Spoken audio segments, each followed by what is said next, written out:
I didn't shout when the mast groaned.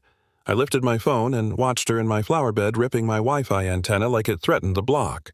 She called it enforcement-waving bent aluminum as proof the HOA said so. By evening, black SUVs idled at her curb, and the agents took notes on what she'd undone, not what she'd imagined. "Let me take you back." The first metallic clank cracked the morning open like a bad note. Sprinklers ticked in the cul-de-sac a thin mist on the petunias, and there was Mara Pierce in my flower bed in terry-cloth slippers, arms wrapped around the Wi-Fi antenna mast, bolted beside my garage. "Easy there," I murmured to no one, already sliding 2 fingers through the blinds. Mara yanked. The mast didn't budge. She set her feet deeper jaw-squared and hauled like she was trying to pull a nail out of the planet. The logger inside the garage blinked angry red, one flash, then another, recording the voltage dip and the data stream going dead. Evidence before coffee. I thumbed my phone awake. Click, I told myself, and took the first picture. Click, the second. 12 in a row, framing her like a field guide entry, cedar. Hollow, HOA, president, female, agitated habitat. My azaleas. Come on, she grunted, breath fogging a little in the shade. Standards. The hinge at the base shrieked and let go. Aluminum bowed, then dropped clattering across petunias like a tossed ladder. I swallowed. The mast had been the straightest thing on this property, the line my dad would have approved of. Inside the garage, the logger's tiny screen threw a fit disconnect. Loss of signal, timestamp. I took a photo of that too, the red text reflected on my dusty drill press. Mara hoisted the bent base like a parade baton and marched to my porch. My camera followed her through the slats, keeping the rectangle steady. She planted the metal on my welcome mat so hard it let out a dull thud. "Your ugly stick is down," she announced, chin high. Neighborhood standards restored. I opened the door halfway. The smell of wet grass slid in. "Good morning to you too. You're welcome," she said, eyes shining. Section 14, subsection C. Structures resembling telecommunications equipment prohibited. The board voted. I'm enforcing. "You're not code enforcement," I said mildly. "You're a newsletter with legs." Her mouth twitched. She loved the word escalate. I could see it forming the way thunderheads form. "If you don't comply, there will be fines." Before I finished my first cup. "That's impressive time management." I held up my phone. "Also, you just committed vandalism. The logger caught the disconnect and I caught you frame by frame." "You can't surveil me," she snapped. "I'm photographing my own driveway," I said. "And my own flower bed you're standing in." For a second, only the sprinklers spoke. A kid's scooter wheel tick-ticked at the curb, the rider slowing for the show. Curtains in the 3 windows lifted by an inch. Mara adjusted her grip on the mast. A flake of white paint from the hinge stuck to her sleeve. "You can take this down voluntarily," she said, tapping the bent aluminum with a fingernail. "Or we can escalate." Noted. I kept my voice level. "Would you like a rag?" "You've got soil on your slippers." Her glare sharpened. "You think this is funny? I think barometric pressure is funny," I said. "And propagation curves. The antenna's part of a small weather station licensed ham gear. It talks to a data logger that talks to a university server. You know, rain temperature, boring old wind." "Boring old wind," she repeated. "This looks like a spy mast." "It looks like aluminum with a grounding strap," I said. "You're welcome to read the license that's hanging crooked over my bench." She glanced past me into the cool shadows of my garage where the organized tool wall labels for sockets, labels for bits, reflected my father as much as the logger did. Something in her expression said she'd already chosen her story, and it didn't include labels. I took another photo, Mara, my doormat, the mast. The chunk of hinge still attached. "Smile," I said softly, more to the record than to her. "Keep it up," she said, taking a step back.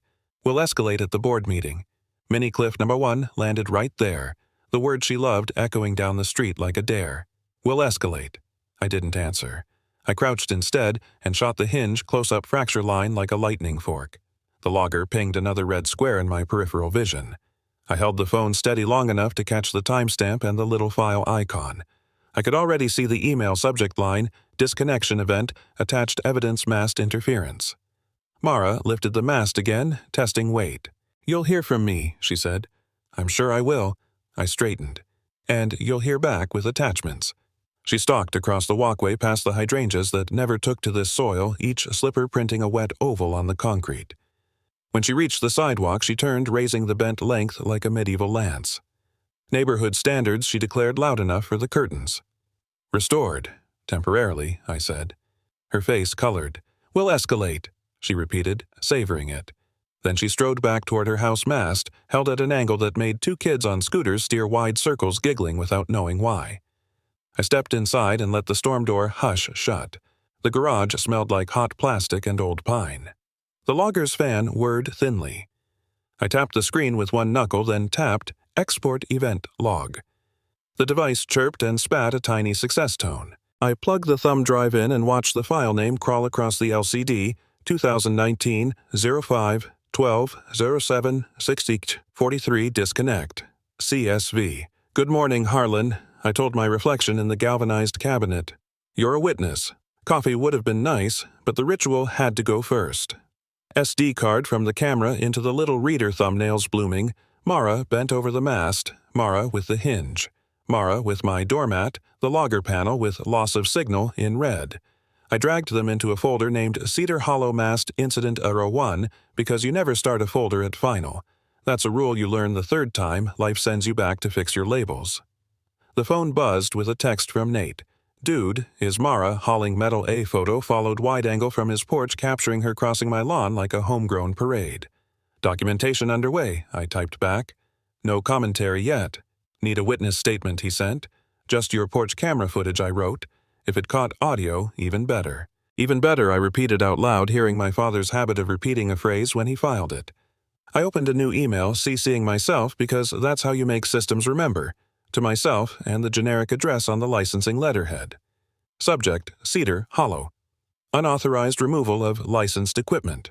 Evidence attached. I wrote 3 sentences exactly the way procedural people like what happened when it happened, what I attached.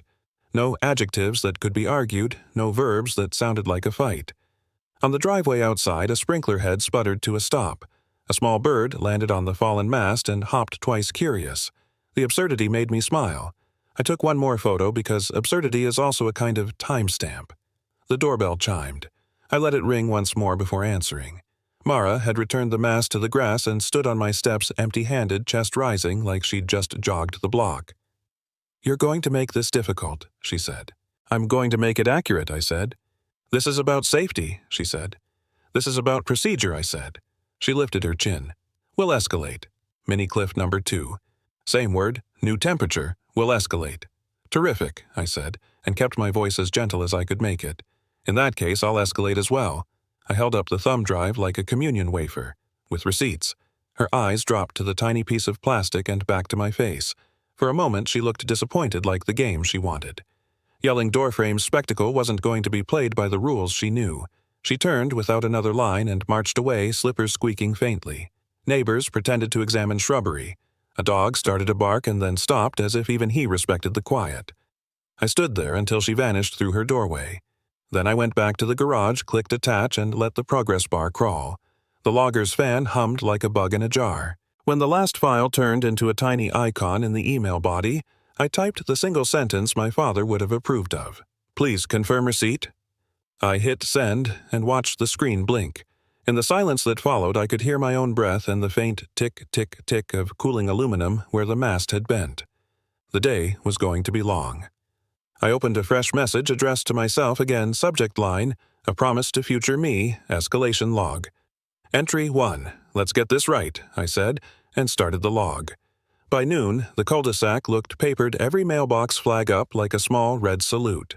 The flyer was the same on each unauthorized surveillance equipment removed for resident safety. The seal at the top tried to look official. The Latin underneath tried harder and failed. The paper rasped when I slid it from my box. It smelled like warm toner and July. Nate had already texted. You got one. They're reading these like scripture. A second bubble. A photo from his porch. 3 neighbors hunched over a flyer, heads bowed like it rang with gospel. I laid my copy on the kitchen counter and took a picture. Then I flattened it with my palm, lined the edge against the grout, and took another. The logger on my bench blinked a polite green now, like it wanted to apologize for yesterday's red tantrum. I scanned the flyer on the old flatbed and watched the progress bar crawl, then named the file with the same fussy honesty I'd use for a project brief 2019 06 08 HOA, flyer, unsafe, equipment.pdf. Bold claim, I said to the empty room. Thin evidence.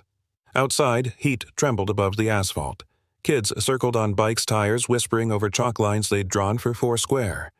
Mara stood at the mouth of the cul-de-sac with a neat stack of flyers clipped to a board, handing them out with the bright efficiency of someone rehoming kittens. She'd changed from terrycloth slippers to white sneakers. The bent mast lay in the shade against her porch like a trophy.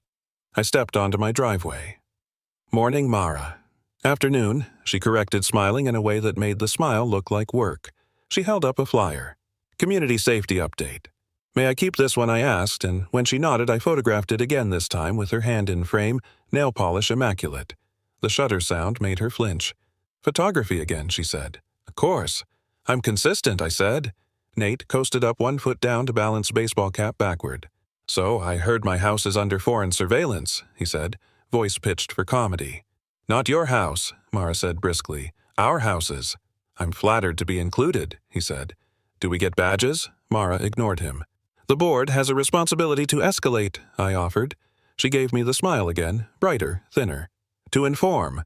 Mini Cliff number 1 perched there on the paper's edge, the flyer's headline staring back unauthorized. The word did half the work for her. Before dusk, an engine note rolled in from the main road, lower and more even than the pickups that usually drifted through. One vehicle turned the corner, then another behind it, deep tires whispering as they eased onto the cul-de-sac. The SUVs were clean, but not shiny, like they'd been washed by policy rather than pride. The air changed, curtains rose in unison, conversations trimmed their edges. Even the chalk lines seemed to sit up straighter. Nate's phone buzzed. Don't look now, he said, looking anyway. Mara was already halfway to my driveway, chin high. She had the bent mast in both hands as if carrying a standard into a parade. The first SUV angled across her curb and brake lamped in front of her walkway. 2 people stepped out, suits light enough for the heat ties just loose enough to move.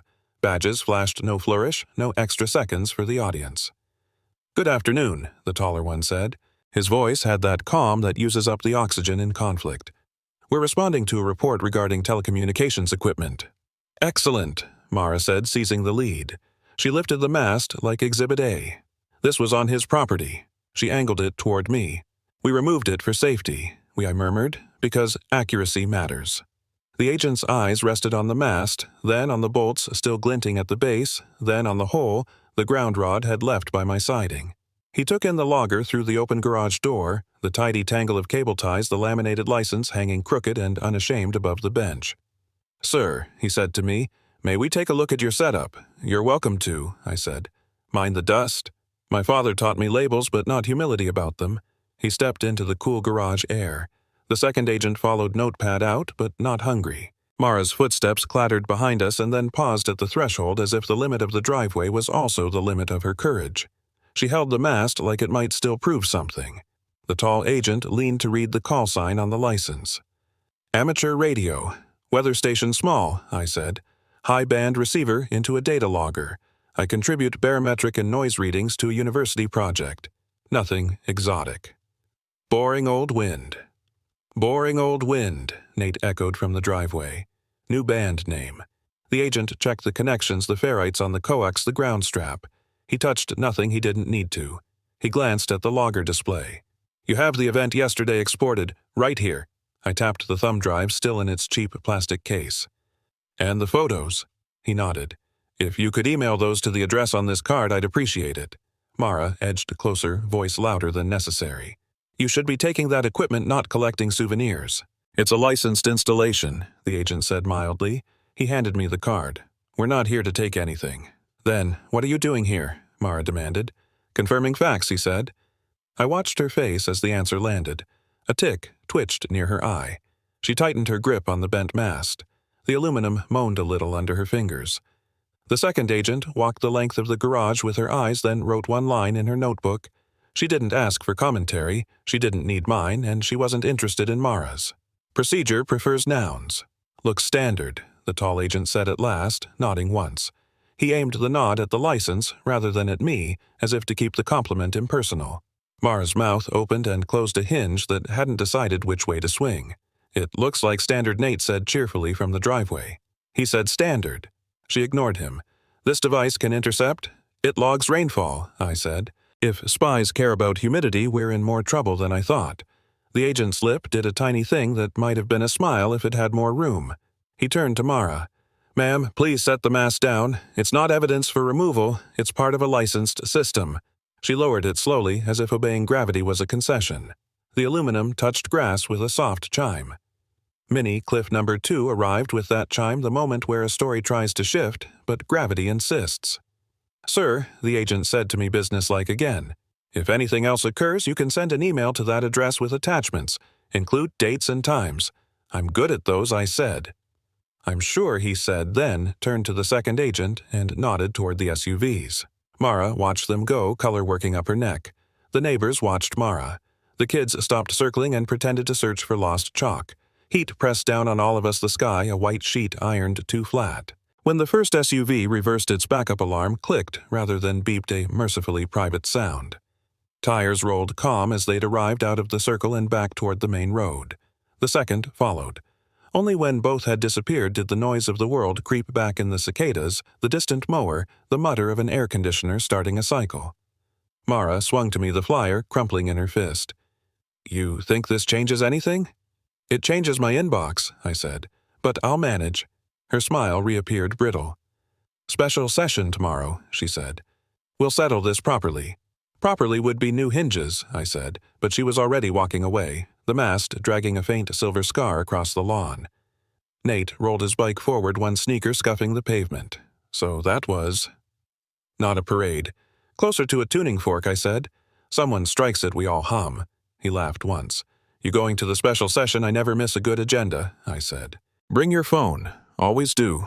He looked at the flyer in his hand, then at mine. "Mind if I borrow your scanner?" "Make yourself useful," I said, and the heat eased just a little. The clubhouse smelled like burnt coffee and plastic chairs. Folding tables made 2 imperfect rows.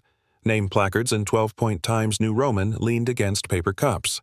The microphone at the lectern squealed every time someone breathed near it, which was often because Mara Pierce stood there inhaling like a distance runner. "Order," she said, tapping the mic stand with a pencil. The squeal scissored the air again and settled into a low hum. I took a seat near the back where the air conditioner rattled and the exit sign flickered. My phone stayed in my pocket face down. I didn't need it yet. The door eased open without a sound. A woman in a neat cardigan slipped in, white hair pinned back, calm face, sensible shoes. She nodded to the clerk, then found a seat along the wall and set her purse down with the care of someone arranging sheet music. A small phone leaned against the purse clasp camera, black voice memos barely visible. The red recording dot winked once and held. Inez Alvarez. I'd seen her at holiday potlucks, the kind of neighbor who remembers your dog's name and corrects the minutes without malice. She folded her hands. The phone kept its patient watch. "New business," Mara announced, shuffling a single stapled packet as if it were heavy. "A proposed amendment to our bylaws." A few heads tilted, a spoon clinked in the back. Someone coughed into a sleeve. Mara read the board reserves authority to remove or order removal of any external fixture deemed suspicious by majority vote with or without notice to preserve safety and aesthetics. The room rustled, not quite a reaction, more like the page of a newspaper turning itself. She looked up, found my face, and let the sentence hang like a fishing line. "We need agility," she said. "The neighborhood is at risk." "From rain gauges," Nate asked, hand halfway up, grin ready. "From anything that looks like it doesn't belong," Mara said. "We can't expect everyone to be an engineer." She didn't look at me when she said that. She looked at everyone else. Doug Crewcut, HOA badge laminated and clip-shiny, leaned toward his mic. "Aesthetics and security do go hand in hand," he said, as if quoting a manual only he had read. The mic squealed agreement. A few people flinched. The clerk, a young man trying to be older by wearing a tie too tight, scribbled on the agenda. His pen made thin, desperate sounds. Inez shifted the phone on her purse, unmoving. She glanced at me. I made an almost nod. She did not nod back. The recording dot didn't care about nods. Mara tapped the packet. "We'll open for brief comment brief and then proceed to a vote." "Brief," Nate echoed, standing. Question. "When you say suspicious fixture, do you mean Evans Place? You know, the antenna that logs wind like it's plotting a coup." A thin ripple of laughter ran along the back row and died under Mara's stare. "We do not single out properties," she said. "We preserve standards." I raised a hand, palm open. "2 clarifications," I said. "First, the equipment is licensed under federal regulations. I kept my voice low and steady. Second, notice is not optional if the HOA wants to avoid, say, lawsuits. Lawsuits? Tina said softly to Doug like she was practicing the mouthfeel. Mara smiled without her eyes. No need to threaten Mr. Pike. I'm clarifying, I said. Clarity is neighborly. Mini cliff number 1 arrived on the back of that word. Neighborly floated to the dented ceiling and stayed there like a moth trapped near the fluorescent hum. Mara straightened her packet. We'll hear from others. A man in a golf shirt cleared his throat. If the board can remove things without notice, what's to stop a misunderstanding? We're elected to make hard calls, Doug said. That's the point of leadership, Nate muttered. Leadership is when your mic squeals less than your arguments. The mic squealed again as if on cue. Inez finally spoke, voice mild enough to lower the room's shoulders by an inch. Madam President, a procedural note. She gestured to the clerk. If this amendment passes as written, it conflicts with the covenant requiring 30-day notice for exterior modifications and with the due process section. She looked at the packet. You might consider a different verb than remove. It says remove or order removal. Mara snapped. That's the same verb twice, Inez said pleasantly. A few people laughed, for real this time. Tina looked down at her nails. Doug clicked his pen aggressively. Mara's smile returned in its tight version. We'll proceed to a vote, she said, skipping comment cards that had not yet been distributed. All in favor of granting the board authority to hold, Inez said, still pleasant. Under Roberts, we entertain motions, not declarations. Her hand hovered over her purse like a metronome. A motion a second, then discussion, then vote. Mara's cheeks colored. Fine. I move that we adopt the amendment. Silence. Chairs creaked. The air conditioner changed gears with a shudder. The microphone hummed a low, embarrassed note. Nate looked at Doug. Doug looked at Tina. Tina looked at her cuticles, which had never seemed more fascinating. The clerk looked at the clock, which looked back without sympathy. I'll second, Doug said finally, like stepping into a puddle he hadn't seen. Discussion, Inez said. Brief. I stood, palms still open. My license number, I said, is posted in my garage. My call sign is on the file with the university project. The logger has yesterday's disconnect time-stamped to the minute. If the board wants to talk about safety, I'm happy to share data. I glanced at the packet. If the board wants to talk about appearance, we could talk about the mast's height disharmony of color setbacks. Those are aesthetic issues with processes and permits attached. But suspicious is not a standard. It's a feeling. You don't put feelings in bylaws. That's a speech, Mara said. It's a sentence longer than yours, Nate said cheerfully. The clerk's pen scratched harder. Someone near the front whispered, he has a point, and someone else whispered back, he always has points labeled. Inez lifted one hand just enough to ask the room to breathe. Madam President, I suggest we amend the amendment strike with or without notice and define suspicious with objective criteria. Mara shook her head. No amendments. Then no vote. Inez said. The board can vote on anything it likes. The community can refuse to make nonsense into policy. The sentence wasn't mean. It was balanced like a scale set back to 0. Mara's smile vanished. We'll vote, she said tightly.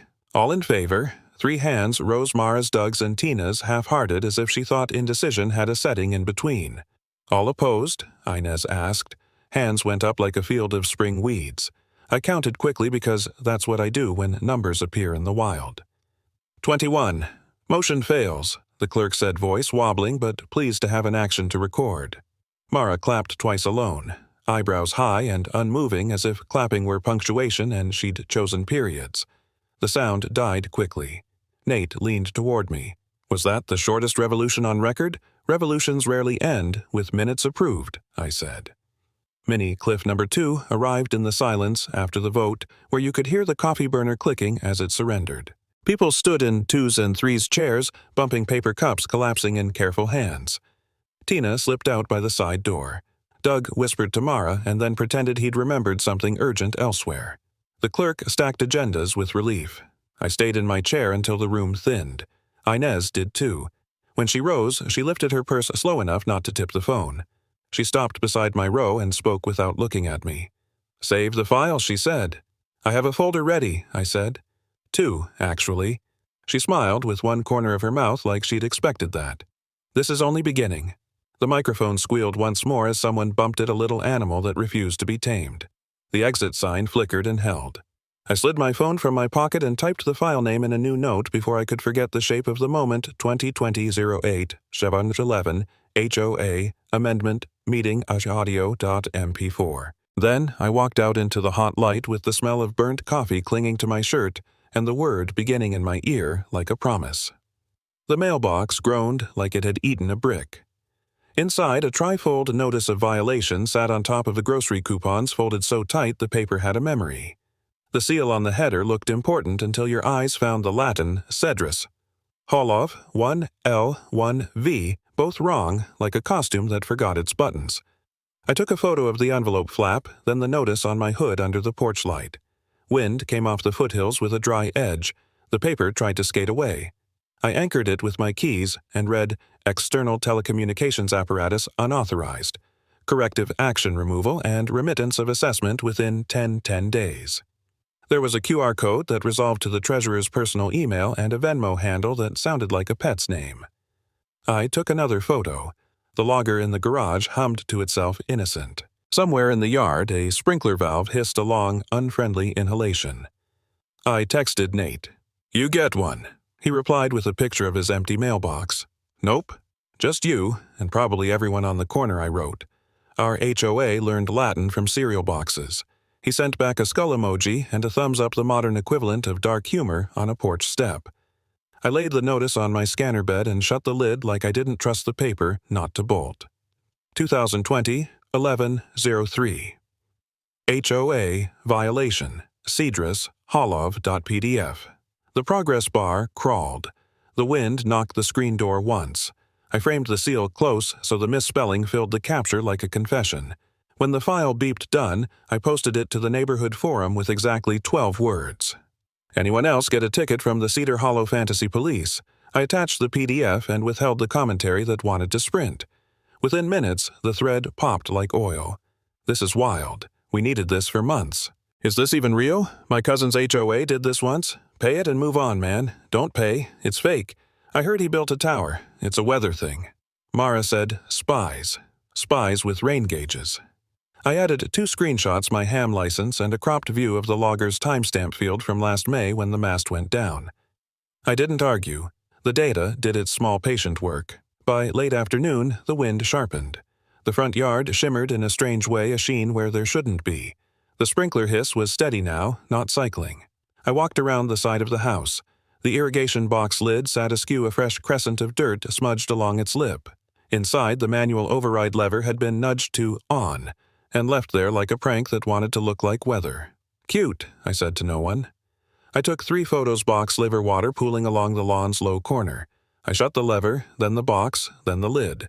The grass made a wet squelch against my shoe. The mast, still down since May, seemed to lean farther even without standing, an optical trick of a thing made vulnerable. Grant called as I was typing a caption for the irrigation photos. "Saw the thread," he said. His voice always arrived in tidy bullet points. 1 fake seal. 2 no statutory authority cited. 3 QR code to an individual. 4 Latin. My Latin professor just cried and didn't know why. I scanned it, I said. "File names in your inbox." "Good. Keep original envelope," he said. "Chain of custody is not just for TV." There was a pause, the kind his mind used to stack the next bullets. "We'll dismantle this." Mini, cliff number 1, perched there exactly where I wanted it on a sentence that sounded like a promise you could shelve. "Neighbors are split," I said. "Half think I'm overreacting, half think I'm a weather spy." "People prefer narratives they can hum," Grant said. "We'll give them a better melody." "Shorter would help," I said. Shorter, and with pictures, he agreed. Post the irrigation tamper. Keep the caption plain. No verbs like sabotage. Just manual override found on, reverted, photo attached. Understood. And Harlan. Yeah. Don't argue in the comments. A beat. You're good at not arguing. Keep being good. I can manage that. I heard my father in the way we both liked receipts. I hung up and posted the irrigation images with the exact phrase Grant fed me. Within minutes, the same 2 residents who believed in UFOs and essential oils were arguing over whether Latin mattered. Someone wrote, "It's just a seal chill." Someone else wrote, "If the seal's fake, maybe the authority is too." Tina inserted a link to a blog that used the word patriot too many times. At dusk, the cul-de-sac smelled like leaves and that odd metallic tang you get before snow, even if snow won't come for a month. From across the street, curtains twitched the way deer flick their ears at a rumor. A couple pushing a stroller angled around my mailbox as if it might report them. My phone buzzed. New reply, just pay. It's not worth trouble. Another, this is what happens when people bring city stuff into our neighborhood. Then, Nate Grant is a gem. Need me to swing by? Not yet, I wrote. Let the thread breathe. I went back to the mailbox out of habit and found another paper, this one neat and crooked. Same seal, same wrong, Latin, same breathless tone. I photographed it in my hand, the porch light making the paper look shinier than it was. Then I held it next to the first, so the serial numbers invented meaningless were in the frame together. It would matter later that 2 notices with identical typos existed. The lawn made another unhappy squelch. I followed it to the mast's base plate still bolted to the concrete pad like a jaw without a tooth. 2 bolts had shiny new scrape marks, the kind you get when a wrench slips. The plate sat a hair off level now, as if thinking about tilting and sounding casual at dinner. I crouched.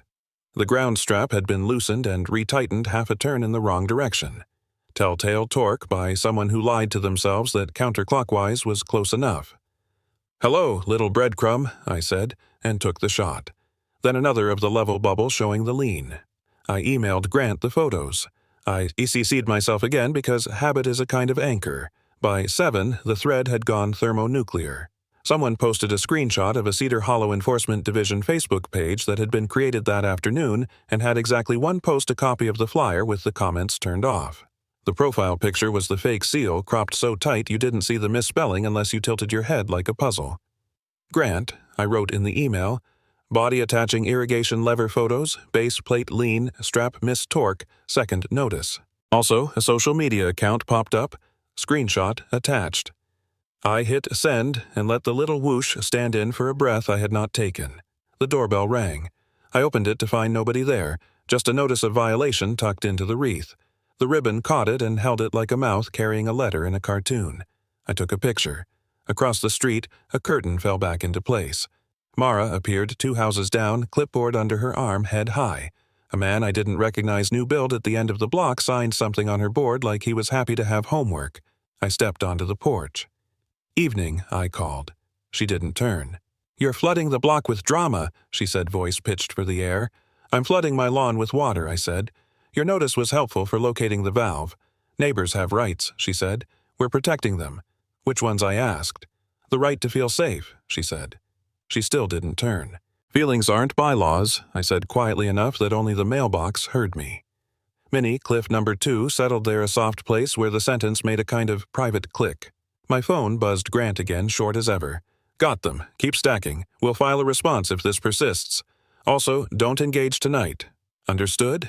I replied, already halfway committed to saying nothing. The wind shouldered through the trees, lifted a scatter of flyers from someone's recycling bin and sent them tumbling across the cul-de-sac like lost birds.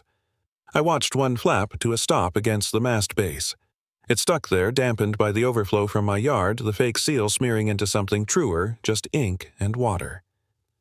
From 3 different windows, 3 different curtains stirred, then stilled.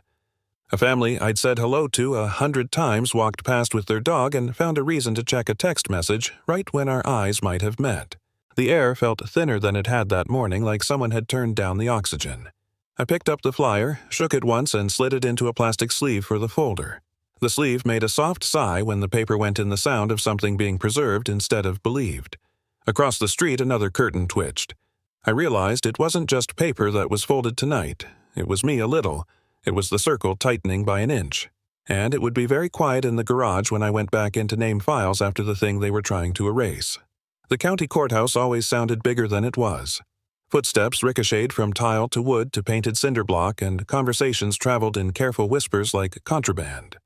Our neighbors clustered in the hallway in their Sunday Best Plus cardigans, clutching peppermints and programs for a show that didn't have a program. It felt like a high school reunion that got lost and wandered into civic duty. Grant and I took the front bench. He set his briefcase down with the affection some people reserve for pets. When he flipped it open, the tabs looked like a parade. License, utilities, logger photos, CORESP.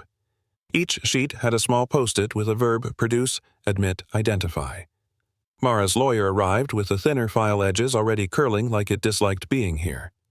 Mara herself vibrated beside him, smoothing her skirt, then smoothing it again, jaw flexing. Judge Harriman came in with the posture of a metronome. Sharp eyebrows did what gavels dream of. We rose. We sat. The fluorescent lights hummed overhead like a hive deciding who to sting. Cedar Hollow, HOA versus Harlan Pike, the clerk intoned voice more ceremonial than confident. Appearances, the judge asked. Counsel for plaintiff, Mara's lawyer said standing, then naming himself his firm, and the expectation that words in suits would sway physics. Grant Ellery for the defendant, Grant said, tapping the edge of his folder once. With Mr. Pike present. The judge glanced over the docket. We'll be brief, she said. File your exhibits in the order discussed at conference. Plaintiff's counsel stood again, trying to embody momentum. Your Honor, we move to admit these citations issued to Mr. Pike for unauthorized equipment. He held up a plastic sleeve with the misspelled seal peeking out like lipstick on teeth. Grant didn't need to rise to object. His eyebrow did it for him. But he rose anyway. Your Honor, we object to the admission of any so-called citations that bear a fabricated seal and no authority under the covenants. The judge held up one hand. Counselor, she said to Mara's lawyer voice, still mild, are you asking me to accept a document with a fabricated seal into this record? The room inhaled. I heard it. The peppermint wrappers paused mid-crinkle. Your Honor, he said, sweat appearing at his temples like commas. It's a community seal, misspelled in Latin, Grant said. Latin is not dispositive. Plaintiff's counsel tried. It's dispositive of whether it's real, the judge said. She turned the sleeve in her hands, then set it down like it might leave residue. Objection sustained. The document will not be admitted. Mini Cliff No. 1 placed itself there in the soft thud of fake authority meeting a table that didn't care about feelings. Grant stood with a small, precise smile. Defense moves to admit the following Exhibit A. Mr. Pike's amateur radio license. Exhibit B. The utility report noting manual tampering on irrigation. Exhibit C. The logger's exported disconnect log from May 12, 2019, and Exhibit D photographs time-stamped contemporaneously. Any objection, the judge asked, checking the clerk's pen progress. Plaintiff's counsel pinched the bridge of his nose. Foundation, he said weakly. Mr. Pike will testify to their creation, Grant said, and to the chain of custody. Admitted, the judge said already, making a small note. The clerk slid the exhibits into a stack with the joy of a person who likes stacks. Grant called me to the stand with a nod that meant breathe. I did. The oath tasted like stainless steel. Mr. Pike, he said as if we hadn't spoken in an hour, what is Exhibit A? My federal amateur radio license, I said. The microphone made my voice sound like I was speaking from the bottom of a glass. And Exhibit C. The logger, export, from the morning my mast was removed. It shows a disconnect at 7:16:43. I exported it within an hour. The file name includes the date. Grant knew all of that. The judge needed to hear it. So did the rows of neighbors arranging their faces around the idea that facts were still a thing. Did you doctor any of these exhibits? He asked. No, I said. I label. I don't improvise. A ripple of laughter rose and died when Judge Harriman's eyebrows twitched a half millimeter. Grant moved through the photos the way you move through a field you've already mapped. Exhibit D1. He said photo of Ms. Pierce removing the mast. He let it sit on the projector for exactly long enough to be recognized, not long enough to be cruel. D2, the bent base on Mr. Pike's mat. D3, the license on his wall. D4, the logger screen with loss of signal. D5, through D7 irrigation valve in on-position base, plate lean ground strap, mistorqued. Thank you, the judge said, which in her mouth sounded like move along and also keep doing exactly that. Mara's lawyer tried to rescue drowning arguments. Isn't it true, Mr. Pike, that your equipment could receive signals beyond weather? It could receive noise, I said. Noise is a kind of signal. It tells you there's nothing useful there. Isn't it true you built a tower? It's a mast, I said. 16 feet. Approved under our covenants for flagpoles, masts, and similar. Color compliant. Setback compliant. Grounded. He stepped closer to try a different tactic. Isn't it true you've been performing for your neighbors? Posting in forums? Staging objection? Grant said, the softest I'd heard him. Speculation and irrelevant. Sustained, the judge said. Mara stood unable to hold her seat. She pointed. He manipulates the room. He turns everything into theater and then pretends he didn't buy tickets. Ms. Pierce, the judge said without looking at her. Sit down. She began. The gavel cracked like a knuckle. Sit down or be held in contempt. She sat. The word contempt hung in the air for a second longer than it needed to, then slipped into the clerk's minutes like a shy animal. Grant didn't gloat. He doesn't have that muscle. He turned one tab in his folder and addressed the judge as if they were discussing weather. Your Honor, we ask for a finding that the plaintiff's notices were not authorized under the covenants, that any assessments based on them be void, and that the HOA refrain from removal actions absent proper notice and objective criteria. The judge looked at Mara's lawyer. He looked at his shoes. Somewhere behind me, a peppermint re-entered a mouth. Counsel, she prompted. He tried to find a position and found only the edges of one. We'll revise the language. Good, she said. Start with spelling. Laughter, quick and sharp, popped along the benches and died when she raised a hand. I'm not here to referee neighborhood politics, she said, voice taking on a new metal. I'm here to require process. No fabricated seals, no removal without notice. If there are further issues, you will bring me dates, times, and documents, not feelings. Yes, Your Honor, Grant said. His tab, labeled Core SP, waited patiently. Anything else, she asked. Not from defense, he said. Plaintiff, she asked. Mara's lawyer shuffled, then shook his head. We're adjourned, the judge said. Chairs scraped. The air seemed to re-enter the room from under the doors. Outside, in the hallway, the whispering started again. Less theater, more relief. Nate materialized by the drinking fountain with a grin. If justice had a sound, he said it would be that gavel. Justice mostly has paperwork, I said. Paperwork can have good timing, he said. Mara passed us with her jaw set, eyes so bright they looked wet. She leaned toward me as she went by, voice a thread. This isn't over. I know, I said, because facts only work when you acknowledge them. See you at the special session. Her mouth made a shape that wasn't a smile and wasn't not a smile. She walked on heels, clipping the tile like punctuation marks you could trip over. I followed Grant to the steps, sunlight carving long ribs across the floor. He touched the briefcase with his knuckles like you might thank a tool that had done its job. We'll get the transcript, he said. File the order when it posts. Keep your folder open. Open's my default, I said. He nodded once. Good. Then we're ahead. Folding chairs mapped the clubhouse in careful rows, legs squeaking as people shifted to make room for late arrivals. A dented podium held a neat stack of ballots and a plastic water pitcher that sweat onto a coaster stamped Kestrel Hollow HOA. On the back table, 2 trays of donuts had gone from glazed to matte. The air smelled like stale sugar and carpet cleaner. The PA system buzzed, even when no one spoke a nervous insect trying to convince itself it mattered. Alvarez stepped to the podium and cleared her throat. The sound wasn't loud, but it carried. She wore a navy cardigan and a small gold pin that might have been an apple or a sun. We'll begin on time, she said. The room obeyed the verb. Nate leaned in, voice quick. Half the street's here. The other half's live streaming on some aunt's iPad. Good, I said. Let everyone hear the same nouns. Mara stood 2 chairs from the front, not quite center close enough to read the room, and close enough to pretend she didn't. She'd chosen a sharp blazer the color of wet slate. Her expression had the brightness of someone insisting a light was on even after the bulb had burned out. Madam Chair Alvarez began, and the madam held a steadiness that made people blink. We'll proceed according to the agenda posted last week. Call to order, recall motion statements, ballot distribution and count. Clerk, please mark the roll. The clerk, a college kid with an earnest tie, clicked a pen like a Geiger counter. Roll, marked, he said, cheeks pink. Motion on the floor. Alvarez said, lifting a paper that had the right weight of official. To recall the HOA president, Ms.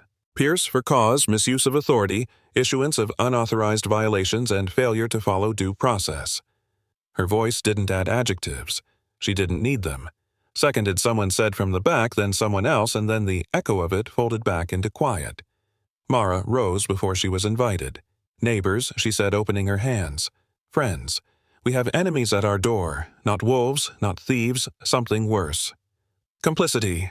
Her eyes flicked to me, then away. A man on this block invited federal interference into our home. He painted us as fools to strangers. He, Ms. Pierce Alvarez, said mild as sunlight through blinds, you'll have your statement time, following the motion, not during it. This is my statement, Mara said, heat in the vowels, and it's time the community heard the truth. Alvarez inclined her head. 2 minutes. Mara squared her shoulders and tried on a smile. We used to be a neighborhood, she said. Now we're a headline. That antenna, the word came out like a splinter, stood like a dare. When I acted for safety. You can mock a misspelling, you can wave a paper, but at the end of the day, I protected you. She pointed with 2 fingers as if accuracy needed emphasis, brought outsiders. He called it process. I call it betrayal. A murmur rustled the rows like wind clipping leaves. Nate's jaw set. He didn't stand. Alvarez's palm hovered over the podium like a conductor deciding when the strings would stop. I stayed seated. My folder stayed closed. Procedure is louder when it whispers. Time, Alvarez said gently. Mara's smile thinned to the grain. Then vote, she said, if you want weakness vote. Mini Cliff number 1 perched on that word, the room measuring the difference between firmness and force. Statements for the motion, Alvarez asked. A woman in a blue dress stood reading, glasses tilted low. Our bylaws require notice. We got none, she said. We got paper that wasn't real. We got Facebook pages with seals from a craft store. That's not leadership. Doug cleared his throat into a mic that made it sound like thunder. Sometimes you have to act, he said. That's what you elected us to do, act legally, the woman said. We elected you to read. Tina lifted her hand halfway and let it fall. When she did speak, it was to the table, not the room. I thought we were doing what the neighborhood wanted. Maybe I should have asked the neighborhood first? Alvarez nodded once, a small absolution. Ballots will be distributed, she said. The clerk moved down the rows with a paper box that used to hold printer reams. People took a sheet and a golf pencil, the kind you can't chew without splinters.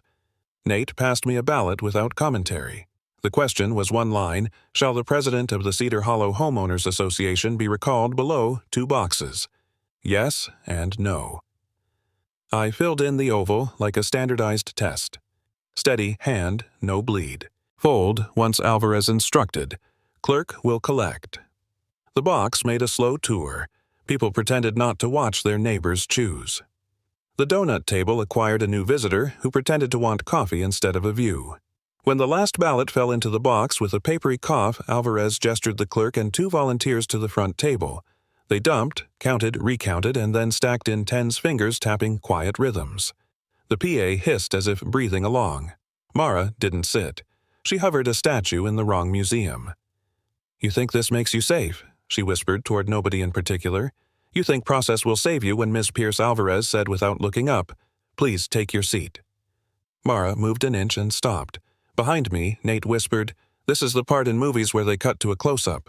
Real life prefers wide shots, I whispered back. The clerk finished his second pass, then leaned to Alvarez, voice too low for the PA. She listened, eyes on the paper, and then she placed both hands on the dented podium. On the motion to recall the president, she said the tally is 22 in favor, 3 opposed. Silence worked its way through the room like a cool draft under a door. Then someone exhaled, and then another, and the sound turned into measured applause, hands meeting hands not to celebrate, but to mark a fact. I felt my shoulders drop the inch I hadn't known they'd been holding. Recall passes, Alvarez said. She didn't smile. She didn't need to. The clerk wrote the sentence as if he'd been waiting to write it for months. Mara's lips parted, then flattened. For a heartbeat, I saw the person underneath the posture, tired, angry, afraid of the hole where authority had been. She let her hands fall against her sides and stared at the box like it had stolen something. Mini Cliff number 2 sat there quiet. A decision had become a document. The board will appoint an interim president for 30 days. Alvarez continued and schedule a special election as required.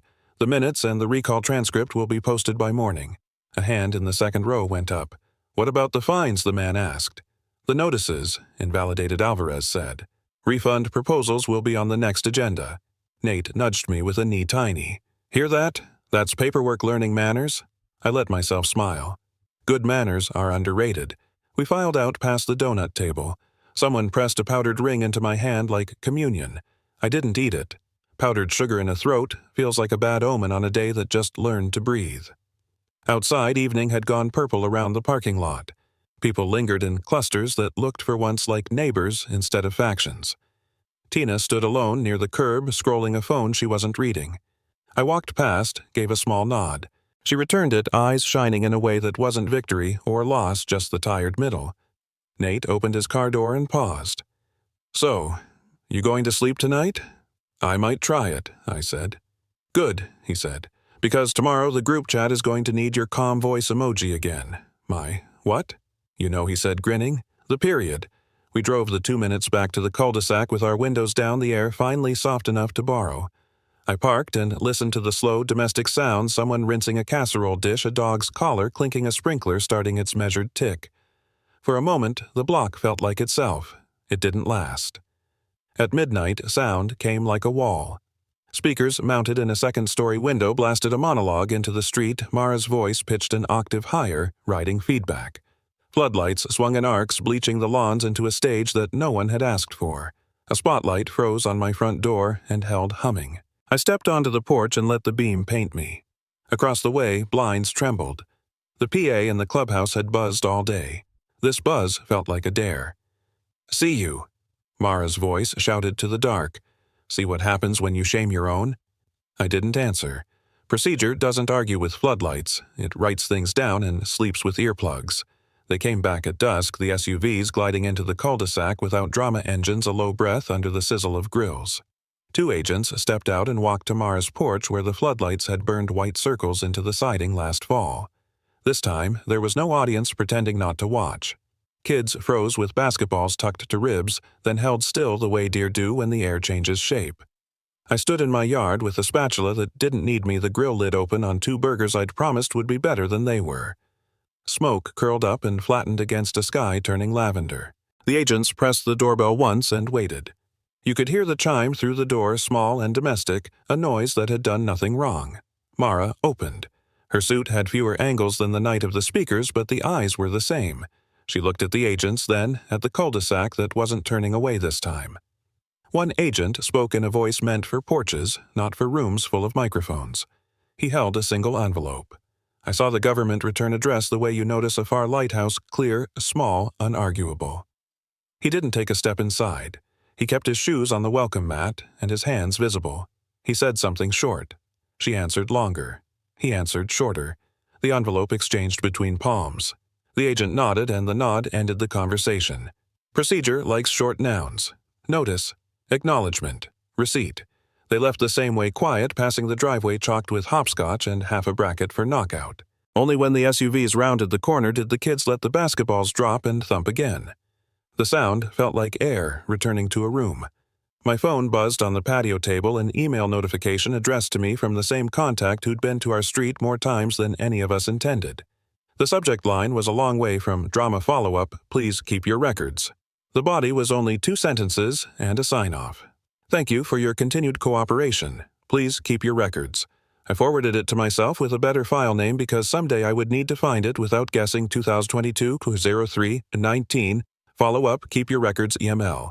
I CC'd Grant and Alvarez out of reflex and respect. Alvarez arrived 5 minutes later walking that teacher's walk that says conversations will have edges but not barbs. She wore a denim jacket that had seen every school gym in the district. You see it? She asked, glancing toward Mara's quiet porch. I saw an envelope change hands, I said. Good, she said. Quiet is best this far in. Nate came up the sidewalk with a pack of paper plates like an offering. Okay, if we pretend this is a block party. We could use practice, I said. He grinned. Practice makes less weird. We dragged my folding table closer to the sidewalk. Nate spread plates, plastic forks, and a roll of paper towels with the confidence of a man who'd done church basements and soccer banquets. Alvarez set a jar of pickles that could have fed a small platoon. Somewhere, a Bluetooth speaker tried to decide between classic rock and silence and chose a compromise Motown low enough to bless without announcing. Neighbors came as if they had been waiting for permission. They brought chips. A bowl of fruit, nobody ate a cooler with the right amount of ice. The first laughter was thin, then thicker like someone adjusting a dimmer. Tina arrived with a tray of deviled eggs and a look that said she'd rehearsed an apology and decided to deliver food instead. Doug walked his dog and didn't let go of the leash.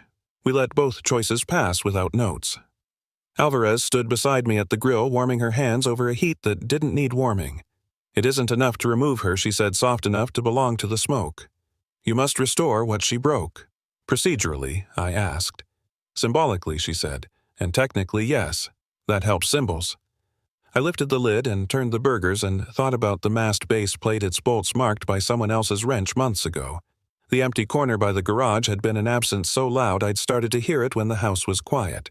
I imagined the mast upright again, a line traced back into the sky, the logger's green light a steady heartbeat instead of a memory. Nate tapped the table with the back of a fork. If we're putting it back, I can borrow a post-hole bar from my cousin. Not for holes, for leverage. Leverage is holes by another name, I said. Let me rephrase, he said. I can help. Across the table, a neighbor I only knew as the guy with the perfect lawn cleared his throat. If you need a ladder, he said, staring at the mustard, I have one. Thank you, I said. The word felt like a hinge moving the right way. Mini Cliff number 1 arrived there quiet and useful the moment a community switches from commentary to tools. We ate on paper plates that flexed if you weren't careful. The kids played knockout again with fewer elbows. Someone's dog learned to stand politely next to the person with the bowl of pasta salad. The streetlights came on one by one, the way good ideas rarely do. Tina drifted and stopped near Alvarez, voice low. Am I in trouble? She asked, eyes on the knots in the fence. Only if you choose it again, Alvarez said, not unkind. We're very generous about letting people be better. Tina nodded, eyes damp, and put down a plate of cookies like a petition signed with sugar. When the food was mostly gone and the paper plates had collapsed into bowls in the recycle bin, Nate lifted his cup. To know new bylaws today, he said. A small chorus answered, careful but real. To know new bylaws. I looked at the mast base by the garage, a square of metal the size of a hand, 4-bolt heads looking up like a question. The ground strap coiled like a sleeping snake patient. The logger inside the garage glowed its indifferent green. We'll put it back, I said. I didn't raise my voice, but the words reached what they needed to reach. Alvarez heard. Nate heard. The neighbor with the ladder heard and put his hands in his pockets like he was protecting the idea. That's the sentence Alvarez said. Put a date on it when you can. Dates make courage easier. I'll schedule a workday, I said. We'll do it legal. Permits, if needed. Notices. Cookies. Cookies help due process, Nate said. Everything helps due process, Alvarez said. Especially cookies. We started to fold chairs. The speaker fatefully chose silence. People walked their empty plates to bins and paused to talk with neighbors they had not called neighbors for months. The air felt like it had an extra inch in it. I carried the grill brush to the side of the house and set it on the shelf where the lawn tools leaned like tired men. When I came back around, I looked down the street to Mara's house. The driveway lay like a blank page. Blinds hung with the same measured slant as always. No porch light, no sound. The absence was louder than any speech she'd given. I listened to it until the listening felt like a chore. Then, I went inside and printed the email with "Keep your records in 6-point default font," the paper warm against my palms. I slid it into a sleeve and into the folder labeled Cedar Hollow Mast Proceedings, which was heavier than it had been last spring and would be heavier still when the mast stood again. I turned off the porch light. The cul-de-sac kept its soft voices for another minute, then 2, and then folded into the kind of quiet that doesn't hold its breath. Tomorrow, I'd find the ladder, ask Nate about the leverage, and check the bolts with a torque wrench that remembers the right direction. For now, the driveway across the way stayed empty, blinds drawn like a promise she couldn't keep. The silence had weight, and for the first time in months it belonged to the block, not to her. The morning opened like a clean page. Sun pooled in the cul-de-sac bright enough to polish the dents in our old mailboxes. A card table stood where the chalk bracket for knockout had been, now draped with a cloth that had seen birthdays and bake sales. Beside it, a small stack of papers waited under a coffee mug as a paperweight final minutes recall. Affirmed. Refund schedule. Across the way, Mara's windows stayed shuttered, their slats holding the same tilt as last year, as if time had decided not to pass there. A flatbed idled in front of my garage with the mast strapped against padded rails aluminum, catching a slice of sky and returning it. Nate arrived in a hat that thought it was a tool, carrying a box labeled "Bolts do not mix" in my handwriting from a better week. No new bylaws today, he said, and laughter ran around the circle like warm water finding a path. Let's keep it boring, I said. Boring is underrated.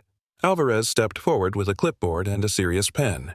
She wore the same navy cardigan from the recall night and a new pin, this one a small compass. Good morning, she said. The room that wasn't a room settled. Before we start, the clerk asked that I read the formal notes. She lifted the top paper, the breeze trying to edit it. in accordance with the bylaws and the results posted September 2021. The recall of Ms. Pierce stands at 22 in favor. 3 opposed. Today, we acknowledge the board's vote to refund 40% of assessments tied to invalid notices.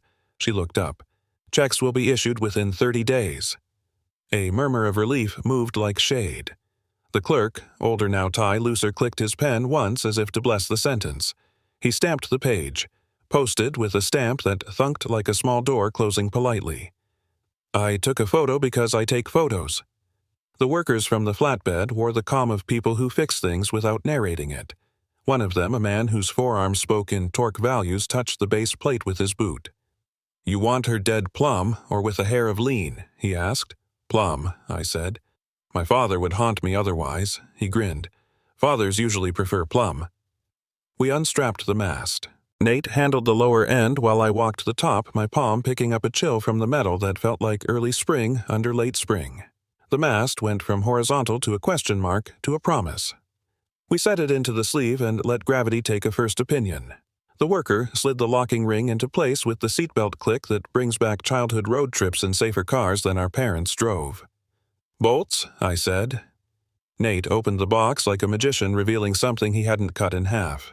We laid washers in the order the manual had taught me the first time, and that habit had enforced every time after. The ground strap, which had been patient as a sleeping cat for 2 years, arced toward the clamp as if it had been waiting to complete a circuit in more ways than one. "Hold, while I set the plumb," the worker said. He sighted along a level bubble centering with a self-satisfied shrug. "There she goes." A neighbor I knew only as the lawn perfectionist appeared with his ladder like a man bringing bread. "You still need this?" he asked without making eye contact. "For the cable run," I said. "Thank you." He leaned it sturdy. The rungs made a soft percussion under my shoes. The coax slipped through my hands with that dry braided texture that always reminded me of new rope. I clipped it into the guide brackets and let it rest where it wanted to rest. Inside the garage, the logger's screen glowed green, then brighter. A small line of text replaced standby with acquire. It was a word I wished the whole block could use. Alvarez read from her clipboard again, voice level. "The minutes will note the reinstallation of the mast permitted under Section 9 as a mast-flagpole equivalent, with proper grounding and setback." She glanced at me friendly, like a teacher watching a student finally put the decimal in the right place. "Any objections recorded?" Silence, and not the heavy kind. "Then we proceed," she said, and initialed the line with a small flourish that still didn't qualify as drama. The worker torqued the bolts to the number I had written on a sticky note months ago and stuck to the toolbox for the day I'd need it. "Listen for the click," he said. The torque wrench clicked, twice. The sound made a knot in my chest undo itself in 2 beats like a spell that didn't believe in magic but worked anyway. "Ground," I said. We tightened the strap till it sang a soft metallic note. "License," I added, just because. The laminated license on the garage wall hung crooked, had always hung crooked, and now I liked it that way. Nate stepped back, hands on hips. "She's upright." "Dead plumb," the worker confirmed. Mini cliff number 1 landed in the quiet after plumb the part where an object becomes a symbol because enough eyes agree to see it that way. Applause started near the card table, uncertain at first, then sure enough to be heard over a passing truck. Not a stadium sound, something smaller kinder fit to the size of our street. Someone whistled and then stopped embarrassed. Alvarez smiled, and her smile read more like punctuation than like mood. The clerk handed her a final sheet. "Sign here," he said, "and I'll post it." She signed. He posted. The stamp thunked again. The minutes took their seat in the world. "Refund schedule?" A neighbor asked, voice careful. "Checks by the end of June," Alvarez said. 40% of any assessment tied to the invalid notices. You'll get an email tonight with the breakdown and a postal copy for records." "Records," I said. "We do love those." Tina approached, holding 2 envelopes. "I brought these," she said to no one and everyone. "One's for the fund, one's for... I don't know, just the feeling of returning something." Alvarez took them like they were not just paper. "Thank you," she said. Tina nodded and stepped back into a conversation she'd been too afraid to join for a year. We cleaned as we went like good meetings. Nate folded chairs. I coiled the extra coax in tidy circles a sailor with no boat. The worker slapped the dust off his gloves and shook my hand like a neighbor even though he wasn't one. "Give her a name," he said, tipping his chin at the mast. "Already did, I said. I call her Data." He laughed. Then may your data be boring. Amen, I said. A breeze ran around the circle and lifted the edge of the minutes stack under the coffee mug. I set a second mug on it. Through the open garage, the logger's green light held steady. The little fan whirred to itself like a satisfied insect. Somewhere, a grill snapped back to life. Somebody flipped something with exaggerated care and got applause for it. Mara's house stayed dark. A delivery truck put a box on her porch and left. The box sat like a new habit, neutral and patient. I looked once, twice, and then decided to stop measuring the absence. There are things you restore, and there are things you let time keep. Speech, Nate said quietly just to me. Not a big one. A sentence. I turned toward the small cluster of lawn chairs and card tables and neighbors, toward Alvarez with her compass pin and the clerk with his faithful stamp toward the mast that drew a clean line through the morning. My stomach fluttered like I'd been called on in class and knew the answer but wanted to say it without performing. I lifted a hand. People quieted. I waited another breath the way you wait for a logger to finish writing a clean line to disk. The cul-de-sac sounded like itself a dog collar, a distant leaf blower, the metal twang of the mast settling into the day. I half smiled. You don't have to shout to be heard, I said. Just write it down and wait for the engines.